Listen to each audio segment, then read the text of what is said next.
So what is going on, everyone? This is Fabi here, and today we are going to talk about the state of the Mac. And considering the fact that only one Mac has been updated in 2016, I think this is going to be a pretty depressing video. It is going to be pretty much a rant. If you don't like these sort of videos, you might as well just tune out because I am going to rant in this video, as you can probably tell. Now, some of you guys may know that I sold my iPad Air in order to wait for the new generation MacBook Pro, which I hoped would drop in July, or rather in June, at WWDC, which wasn't the case, and it appears that it's only going to be coming out in either September or October, maybe even November, which is really late, and that's going to be like a 15 to 16 month life cycle for the 2015 model, which is something we haven't seen, especially in the MacBook Pro line, which usually got updates between even 6 to 8 or to 9 months.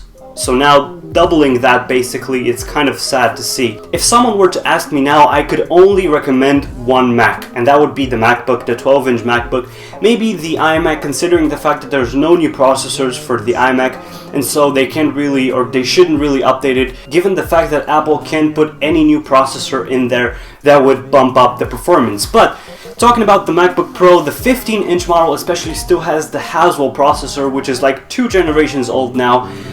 It's the same processor ever since 2013 or 14 that they've put in the MacBook Pro. Higher clock speeds, of course, but nothing really revolutionary. And when you're talking about CPU performance, especially since 2010 or so, we're not talking about huge gains, but we're talking about huge gains when it comes to improvements to the battery life and the efficiency of the processor, and especially the graphics.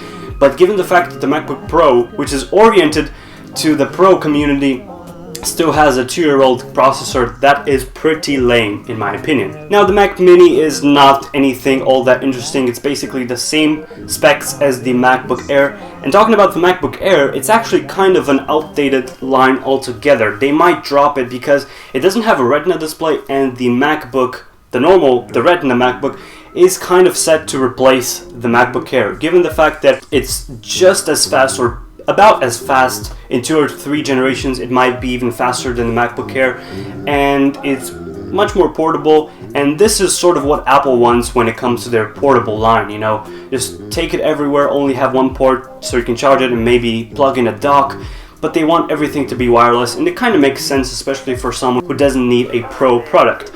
Now, if you want to see more about the MacBook Pro, I actually have a video on that, so you can check it out. It's probably going to have an OLED screen. It's going to come with Skylake, even though Skylake has already been available for a 13-inch and even for the 15-inch model for quite some time, but it is Apple. They're going to take their sweet time, and it appears that they're going to drop in the Polaris AMD graphics cards. But unfortunately, the graphics cards that appear to be in the new generation MacBook Pro, the 15-inch, because that's the one that's going to get discrete graphics, is still a year or so old because they haven't updated to the new Polaris 11 architecture, or at least that's what I understand from what I've read. If you're going to go over to the Mac Pro, it's just getting completely sad because that thing hasn't been updated since 2013, so can't innovate my ass sort of seems to be true. If you guys don't get that, that's actually what Phil Schiller said in 2013 when they updated or completely revamped, however you want to look at it, the Mac Pro lineup,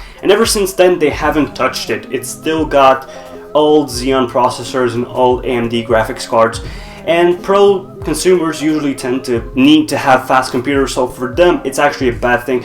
But it kind of makes sense because they probably haven't sold a lot of those and there's not a lot of interest. But still, the fact that they sell these computers in 2016 with 2013 components and at the 2013 price in 2016, I know that was kind of confusing, is really, really depressing. The fact that you can actually get one of those computers for about $10,000 or upwards of $10,000 and they've still got 2013 components, that's really bad, Apple. You shouldn't do that. Anyways, guys, as I said, this was a rant. I absolutely desperately want them to release MacBook Pros. I really want a MacBook Pro. I'm currently using a netbook, which I might do a retro review on, but it's really slow and I don't have a charger for it, so I have to use my router charger to charge the netbook, which is really a bad thing. I hope they're going to release the gosh darn MacBook Pros sooner rather than later, but they're probably going to drop alongside Sierra in either September or October. Anyways, guys, thank you for watching.